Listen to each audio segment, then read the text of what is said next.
15 দিনের ছুটি শেষ করে চলে আসলাম আমার কর্মস্থল হাতিয়াতে। চেয়ারম্যান ঘাট থেকে ট্রলারে করে চলে আসছি নলছিড়া ঘাট হাতিয়াতে। এখন কিন্তু নামার পালা। এই নামার অভিজ্ঞতাটা কিন্তু একটু অন্যরকম। এটা হচ্ছে ঘাট না, আসলে এটা ঘাট না, যেহেতু প্রচণ্ড পরিমাণে পানি, মানে প্রচুর জোয়ারের সময় এখন, যার কারণে ঘাট থেকে অনেকটা দূরেই ট্রলারটা নোঙর করছে। এই যে মই দেওয়া হচ্ছে, সবাই মই ধরেই নামবে।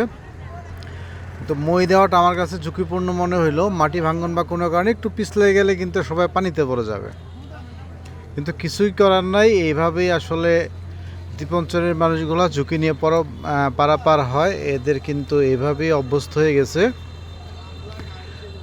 তো সবাই নামতেছিল, আমিও পিছনে সিরিয়াল দিলাম। আসলে ট্রলারে করে আসছি, এটা একটা মালবাহী ট্রলার। আমি ইচ্ছে করলে এ দিয়ে আসতে পারতাম সি ট্রাক দিয়ে, কিন্তু আসলে এখানে এই ধরনের অ্যাডভেঞ্চারগুলো আমার কাছে ভালো লাগে। ট্রলারে করে আসাটা আমার কাছে মাঝে মাঝে মজাই লাগে, দেখতে খুব সুন্দর লাগে। চারপাশে প্রকৃতি, মাছ ধরা, ট্রলার, এগুলো দেখতে দেখতে আসা যায়। আলহামদুলিল্লাহ নেমে গেছি সবার সাথেই। এই যে পিছনে আর একটু দেখাই, ট্রলারটা কিন্তু মোটামুটি বড় আছে। এটা পণ্যবাহী ট্রলার, পণ্যগুলো নামাবে এখন। এই যে এই জায়গাগুলো কিন্তু একটা সময় থাকবে না। নদী যে হারে ভাঙন হচ্ছে, একটা সময় দেখা যাবে যে এই জায়গাগুলো বিলীন হয়ে গেছে। সামনে যে ঘরবাড়িগুলো আছে, দেখা যাবে যে এরা কিন্তু বাস্তব ইটা হারা হয়ে যাবে, অন্য কোথাও গিয়ে আবার ঘর বাঁচতে হবে। এই দ্বীপ অঞ্চলের মানুষগুলো জীবনগুলো এইভাবেই চলে। এখানে কিন্তু জোয়ারের পানিটা উঠে, দেখেন পানিগুলো যে এখন নেমে যাচ্ছে, বোঝা যাচ্ছে একটা সময় এই মাটিগুলো থাকবে না, নদী ভেঙে নিয়ে যাবে। এই যে বোঝাই যাচ্ছে। আমিও সবার সাথে রওনা দিচ্ছি, আমি কর্মস্থলে ফিরবো। এটা হচ্ছে স্পিড বোটগুলো সব এখানে বেঁধে রাখছে। তো এখানে আসলে নির্দিষ্ট ঘাটটা অনেক সামনে, জোয়ার ভাটার উপর নির্ভর করে অনেক জায়গায় স্পিড বোট এবং ট্রলারগুলো রাখা হয়। মেন পল্টনটা আরও সামনে, দেখানোর সুযোগ থাকলে দেখাবো। এই যে গাছটা দেখতেছেন, একটা সময় কিন্তু সে দাঁড়ানো ছিল, এখন তার মাটি ভেঙে যাওয়ার কারণে গাছটা মাটিতে পড়ে গেছে।